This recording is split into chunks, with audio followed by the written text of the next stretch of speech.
เมืองมุลประโมกแขวงจำปาสักเปิดการแข่งขันสวงเฮือประเพณีประจำปี2025ขึ้นอย่างเป็นทางการด้วยบรรยากาศคึกคืนม่วนซื่นงานบุญสวงเฮือประเพณีประจำปี2025ที่เมืองมุลประโมกได้เปิดขึ้นอย่างเป็นทางการด้วยบรรยากาศที่คึกคืนม่วนซื่นที่ศาลาผามไซเข้มของบ้านเวิร์นแคนในวันที่9 ธันวาคม 2025โดยการเป็นประธานของฐานวรรณเดชแก้วจันทาห้องเลขาผักเมืองประธานคณะกรรมการปกครองเมืองมุลประโมกมีแขกเสือเซินจากแขวงและ8เมืองนครปักเซอดีตการนำของแขวงของเมืองมีบรรดานักธุรกิจผู้ประกอบการภายในและต่างประเทศภาคส่วนที่เกี่ยวของตลอดฮอดสีพายเฮือสวงและมวลชนเขาห่วมอย่างหลวงหลายท่านนางคำหลาสุทธวงศ์ห้องประธานคณะกรรมการปกครองเมืองมุลประโมกห้องประธานจัดงานได้กล่าวรายงานการกระเกี่ยมความพร้อมในการจัดพิธีเฉลิมฉลองวันศาสตร์ที่2 ธันวาคมรอบ50 ปีติดพันกับงานบุญสวงเฮือประจำปี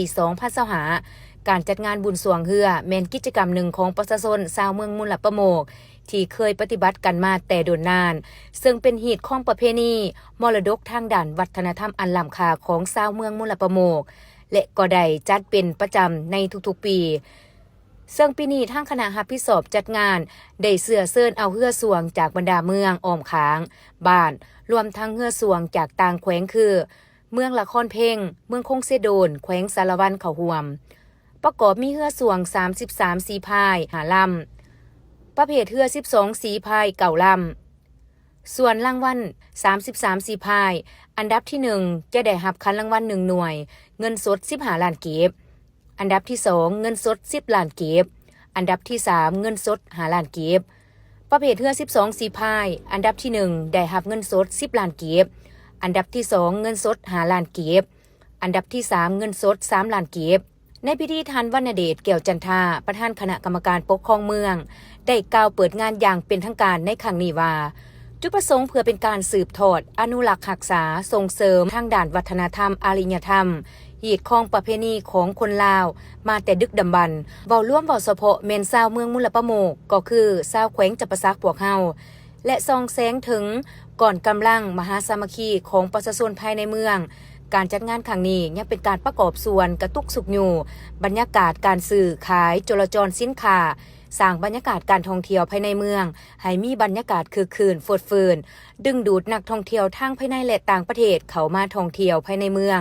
ก็คือแขวงจำปาสักให้นับมือนับหลายขึ้นพิเศษเป็นการสร้างขบวนการเฉลิมฉลองวันศาสตร์ที่2 ธันวาคมรอบ50 ปีให้มีความหมายเลิกเซิงและมีบรรยากาศโฟดฟืนม่วนซื่นก่อนเวลานี้ธนาคารขนาดต่ำต้องประสบการณ์จัดการแข่งขันเพื่อส่งประเพณีพศ2568พศ2000เข้ามาถูกตัดส่วนที่มีต้นพอดต้นรากและทางการที่พุ่งนี้เกิดขึ้นได้ไม่ดีข้าพเจ้าตั้งงานนะครับคณะกรรมการจัดงานขอกล่าวพิธีการแข่งขันส่วนเลือกจะปี2012 2568พศ2025ที่มุลประโมกอยากให้ทางการนับใจเวลานี้เป็นต้นไปขอขอบคุณ